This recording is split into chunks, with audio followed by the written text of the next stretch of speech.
Ito yung daan papunta dun sa dating munisipyo ng Bayan ng Bako. Marami ay dun sa mga nakatira dito. Dati ito ay maraming dumadaang mga sasakyan. Labas.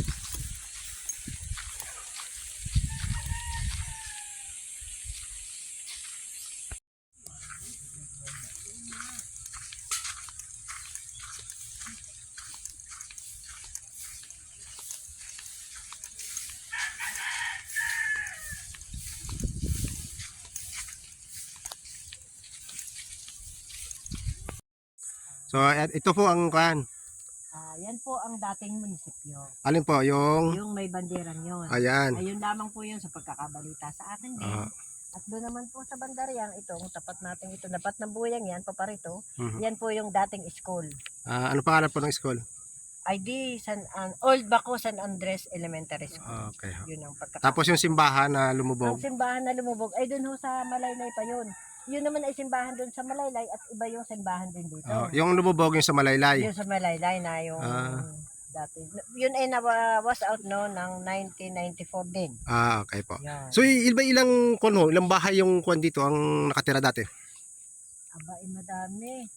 Dahil ito rin, nung dumating ako dito noon, ay bahayan pa rin. Ay, naroon din ang maraming bahayan. Pero lumubog na din po siya. Wala na talaga yun. Pero ito dati, ito lugar ito, bahayan yan. Ay, bahayan ito. Talagang Bahayan. ito. Ito yung pinakasentro, may mga pathway pa diyan ano ho. Meron yung daan pa doon papunta sa school. School, diyan doon ang school. Oo, doon. Tapos yung cemetery doon sa may dulo. Oo, sa dulong yun. Sa dulong yun, doon. Wala na din yung dating cemetery. Wala na din. Ito na yung bago. Dito na dyan. So dito yung daan palabas, yun, palabas niyan. Yung kalsadang dinaanan ninyong yan. Okay, sige. Yung may ibig sabihin matagal din ito naging bayan ano ho. Ay, Sentrong bayan. Kaya pala ito yung lumang bayan ang tawag. Oo, ito Old Bako. Old Bako, yan. Old Bako, wag mo sabihin lumang bayan. Old Bako. Okay.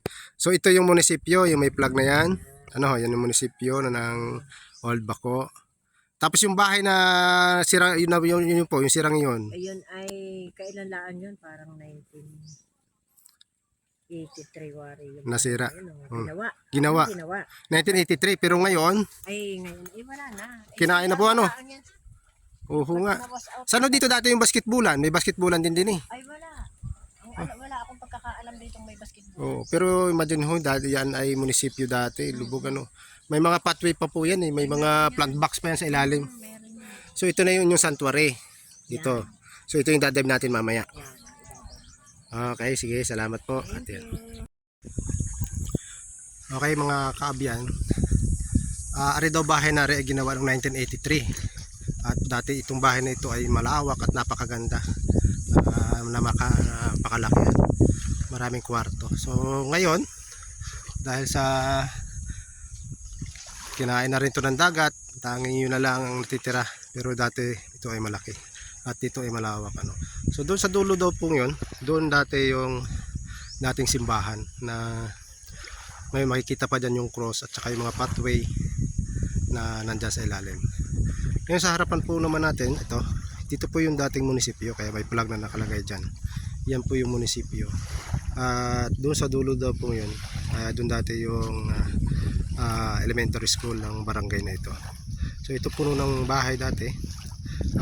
Doon sa dulo pong yun, nandun naman po yung kanilang public cemetery. So ito ngayon ay ginawa nilang marine protected area. So ngayong umaga po ay idadive natin yung marine protected area ng Bayan ng Bako. Dating itong sentrong bayan ng Bayan ng Bako. So pero dahil na po sa pagkataas ng tubig, pagkakaroon ng lindol, ay lumubog po itong sentrong bayang ito ano. So yun po ngayon ang dadive natin, yung mga semento na nandyan ay sinibulan na po ng mga corals. At yun ang corals naman yun ang silbing tirahan ng mga magagandang isda at malalaking na isda ano po. Mababa lang po yan. So ito malawak po, dati po sa istorya ito ay bahayan. Marami pong makikita tayo dyan, mga pathway, plant box, yung pathway nandyan pa po sa ilalim yan. So ito po ang isipin natin, ang kalikasan na hindi natin kayang kontrolin, pero ang kailangan lang natin ay dapat mag-isip tayo ng mga pamamaraan kung paano natin mapoprotektahan ang bawat nilalang din ng Panginoon na kung saan ito ay nagwangalaga sa atin. Kita nyo po ito, dati napakagandang bahay nito. Tinitirahan ito ng isang pamilya na napakaganda. Dati po ako nandito almost 3 years. Ito pa po, tayo pa itong bahay na ito. Tayo pa po yan at nandito pa sa may tabing yan ang dagat dito po.